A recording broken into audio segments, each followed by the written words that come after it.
Demikian, Pak. Ya Pak Rizwan, terima kasih atas materinya. Sepertinya ini menarik Pak, karena banyak pertanyaan di kolom chat dari peserta. Oh iya, Pak. Ya, Ya, saya langsung saja saya pilih. Assalamualaikum, saya Nabilah. Izin bertanya, tentang peran IoT Pak yang diintegrasikan dengan GIS. Menurut Pak Rizwan, untuk analisis banjir dan kerusakan pesisir, apakah di Indonesia sudah banyak yang menerapkan peran IoT ini Pak? Dan sampai mana gitu dari Mbak Nabil. baik. Terima kasih, Bu Nabila. Em, untuk kerusakan pesisir, eh, saya belum tahu banyak ya, karena ini terkait dengan IoT. Namun untuk analisa banjir, beberapa tempat sudah memiliki water gauge ya di jembatan-jembatan itu. Kalau kita lihat di dalam suatu das sudah ada water gauge yang datanya disimpan ke dalam log. Nah, beberapa itu mungkin masih disimpan secara manual di dalam log, dan beberapa mungkin sudah terhubung langsung dengan server. Nah, jadi yang paling mudah sekarang kan sudah ada EWS ya, Early Warning System terkait banjir, apalagi banjir bandang mungkin ya. Nah, banjir ini kan ada yang banjir seperti itu, ada juga uh, mungkin banjir yang di floodplain ya. Jadi saya pikir sudah diterapkan. Untuk kerusakan pesisir sendiri, saya sendiri perlu banyak membaca. Hanya saja kita bisa pasang kamera ya, kita bisa pasang kamera untuk di lokasi-lokasi tertentu. Jadi yang didapatkan itu bukan hanya data statis seperti dipasang di satu tempat, bukan hanya yang dinamis kita bergerak, tapi juga video ya. Jadi video itu juga begitu ditangkap gambarnya bisa dikirimkan. Nah, yang untuk kerusakan pesisir saya belum bisa bercerita banyak, tapi untuk analisa banjir ya sudah ada. Baik Pak Rizwan, terima kasih jawabannya. Mungkin saya pilih satu pertanyaan lagi aja ya, karena waktunya ini untuk mungkin tadi sudah sedikit disinggung di slide-nya Bapak Rizwan dari Pak Oki Fajar ya. Assalamualaikum, saya ingin bertanya, apabila kita memiliki data traceability hasil panen, kira-kira model penggunaan geoinformatika seperti apa yang bisa digunakan, Pak? Data hasil panen. Baik, terima kasih Pak Oke. Jadi spasial, uh, kita geoinformatika dapat menggunakan pendekatan spasial temporal. Nah, di situ tadi. Tentu hasil panen adalah satu lagi, itu lagi data atributnya. Bisa juga ya bisa juga jenis padinya. Ya. Jadi kita bisa petakan hasil panen di lokasi, misalnya kecamatan A, B, C, D, E, ya kita bisa petakan. Namun kita harus petakan juga waktunya di musim apa, misalnya musim kemarau atau di musim hujan, dan jenis padinya apa. Dan yang penting ada lagi, kalau bisa ya perlakuan petaninya, karena saya pikir baik kita memiliki hasil panen, tapi yang pengen kita tahu gimana sih bisa perlakuan ini menghasilkan uh, hasil panen itu ya dengan jenis padi ini. Nah, itu yang penting karena perlakuan petani ini ya, dan juga kalau dia daerah irigasi akan semakin kompleks karena perlu juga mengetahui jadwal irigasi. Jadi kalau ingin ke arah prediksi ya, tadi kita bisa masukkan parameter-parameter itu uh, untuk memprediksi hasil panen selanjutnya. Tapi harus tahu dulu parameter-parameter tadi. Mau ke arah klasifikasi, bisa juga. Seperti itu, Pak. Jadi ada machine learning di situ, ada uh, pertanian di situ, ya ada sosioekonomi pertanian di situ, ada geoinformatika pemetaan di situ. Bayangkan. Jadi banyak keilmuan yang perlu kita tahu sedikit-sedikit ya. Tapi begitu diimplementasikan, disatukan menjadi menarik. Benar-benar, Pak. Jadi saling melengkapi nanti ya, penelitian dari berbagai disiplin ilmu. Mungkin kita ada waktu singkat aja, satu pertanyaan lagi, Pak, ini. Berdasarkan kasus deforestasi di Kabupaten Penajam Pasir Utara yang Bapak Risman sebutkan tadi, jika dihubungkan dengan data pertumbuhan penduduk di wilayah tersebut, tentu sangat berpengaruh terhadap perubahan lahan yang asalnya hutan menjadi non-hutan.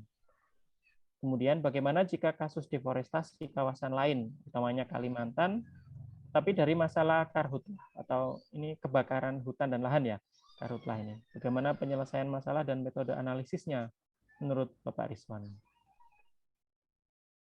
Baik, jadi sekali lagi terima kasih pertanyaannya Pak Diki.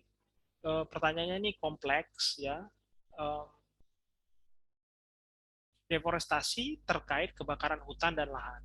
Lagi-lagi perlu dilihat apakah ini masalah politik ya atau memang siklus alami dari kebakaran hutan dan lahan.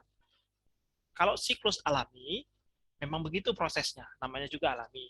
Tapi kalau ini terkait masalah bisnis dan politik, tentu saja ini sudah menjadi ranah hukum, apalagi kalau memang itu hutan lindung, seperti itu. Nah, dari kita, geoinformatik, kita bisa memetakan, misalnya ya, dengan indeks burn index ya, indeks kebakaran hutan semacam itu. Kita bisa petakan kapan terjadi, ya, seperti itu. Dengan itu kita lihat juga tren deforestasinya.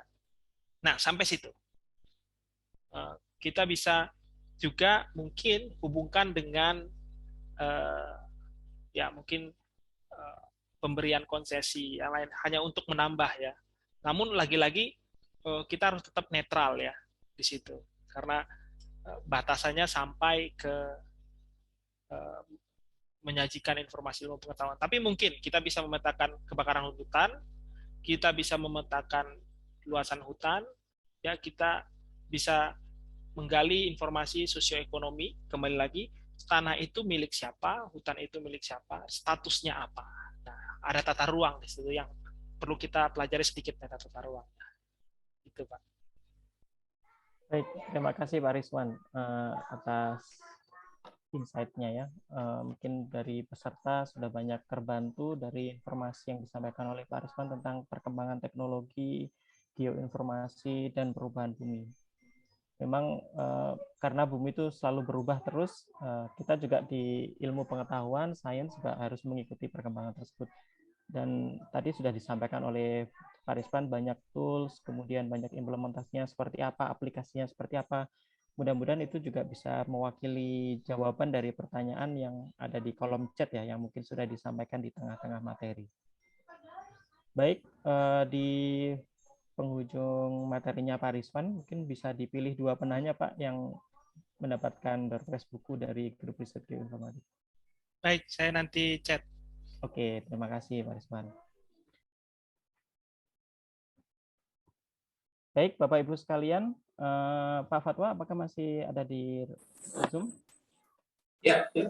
Ya, terakhir Pak Fatwa sebelum ditutup acaranya, mungkin ada sepatu. Ya baik, terima kasih Mas Syauki, Bapak Ibu sekalian, para pembicara, Pak Iswan, Pak Iqbal, para peserta, kolega, rekan-rekan mahasiswa yang lain, terima kasih atas kehadirannya, partisipasi aktifnya pada kegiatan seminar kita pada hari ini. Mudah-mudahan apa yang kita peroleh pada hari ini bisa membawa manfaat baik bagi pribadi kita maupun bagi mahasiswa kita dan bagi seluruh bangsa Indonesia pada umumnya. Terima kasih dari saya sekali lagi. Mohon maaf atas segala kekurangan. Saya kembalikan ke Mas Syauki. Baik, Pak Fatwa, terima kasih atas closing statement-nya. Tentunya kita semua berharap acara seperti ini tidak hanya berhenti di sini saja ya. Tadi insight-insight yang diberikan oleh pemateri, ada kontaknya juga, silakan menghubungi beliaunya jika dirasa bisa berkolaborasi baik dalam penelitian maupun hal-hal yang lain. Kemudian dari para peserta juga saling mengenal satu sama lain, meskipun tadi tidak ada sesi perkenalan satu-satu ya.